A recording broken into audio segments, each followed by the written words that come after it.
Assalamualaikum. Senang sekali bisa berjumpa lagi dengan Anda semua. Hari ini kita akan membahas sesuatu yang saya yakin sangat dekat dengan hati kita semua, yaitu bagaimana cara menemukan kembali semangat dalam perjalanan kita belajar Al-Quran. Anggap saja ini sebagai panduan kecil untuk membingkai ulang perjuangan yang mungkin sedang kita hadapi.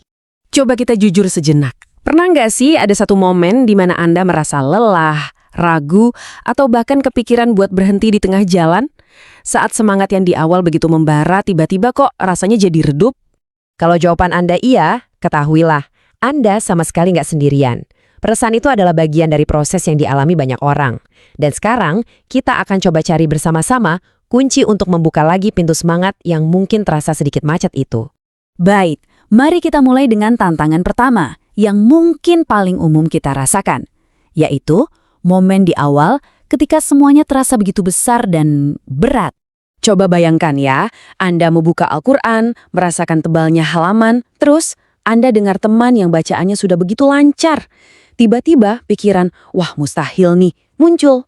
Beban itu terasa begitu nyata dan bisa saja membuat semangat kita ciut bahkan sebelum kita sempat memulai. Nah, untuk melawan perasaan itu, ini adalah kalimat sakti pertama yang perlu kita tanamkan dalam pikiran. Katakan pada diri sendiri, fokusku bukan untuk menguasai semuanya sekaligus. Tugasku itu cuma satu, yang paling sederhana, belajar dan mengulang. Dan bagian terbaiknya, Allah sendiri yang menjamin akan memudahkannya. Kekuatan dari kalimat tadi itu bukan sekedar motivasi kosong loh. Kekuatan itu berakar langsung pada janji agung yang Allah berikan kepada kita di dalam Al-Quran itu sendiri. Coba lihat betapa indahnya ayat ini. Ini adalah janji langsung dari Sang Pencipta. Sebuah jaminan pasti yang bahkan diulang-ulang dalam surah Al-Qamar. Jadi, apa poin pentingnya? Begini, tugas kita adalah mengambil langkah pertama, yaitu mau mengambil pelajaran. Sementara itu, tugas Allah adalah memudahkannya. Ini artinya setiap langkah usaha kita akan selalu disambut dengan kemudahan darinya. Ini adalah sebuah kolaborasi yang indah antara hamba dan penciptanya. Dan perumpamaan ini begitu indah untuk menggambarkan mengapa mengulang menjadi tugas yang sangat penting. Rasulullah Shallallahu Alaihi Wasallam menganalogikan hafalan Quran itu seperti seekor unta. Kalau tidak diikat dengan kuat, ia akan lari. Dan tali pengikatnya itu apa? Ya, pengulangan itu sendiri. Jadi, bayangkan, setiap kali Anda mengulang, Anda sedang mengencangkan ikatan ilmu di dalam jiwa Anda. Oke, kita masuk ke rintangan kedua. Kali ini, musuhnya datang dari dalam diri kita sendiri, yaitu bisikan keraguan yang licik di dalam pikiran kita. Suara ini biasanya sangat halus. Lihat deh temanmu cepat sekali paham. Atau mungkin otakku memang tidak dirancang untuk ini. Nah, pikiran-pikiran seperti inilah yang bisa menggerogoti kepercayaan diri kita secara perlahan-lahan. Bagaimana cara melawan suara itu? Dengan afirmasi ini. Mulailah dari titik syukur. Alhamdulillah, Anda tidak pernah memulai dari nol. Allah telah membekali Anda dengan perangkat paling canggih, yaitu akal yang sehat. Maka pertanyaannya bukan lagi bisa atau tidak, tapi mau atau tidak untuk berlatih sekali lagi. Sama seperti sebelumnya, keyakinan ini bukanlah tentang kesombongan. Ini adalah tentang mengakui anugerah dan kemuliaan yang telah Allah sematkan pada setiap diri kita sebagai manusia. Mari kita lihat fondasinya dalam surah Al-Isra. Frasa, dan kami lebihkan mereka, adalah sebuah deklarasi ilahi tentang potensi tak terbatas yang ada di dalam diri Anda. Maka saat keraguan itu datang lagi, pegang teguh ayat ini. Allah sendiri yang mendeklarasikan bahwa Anda punya kelebihan. Sehingga, kalau kita meragukan kemampuan diri, pada hakikatnya kita sedang meragukan anugerahnya, bukan?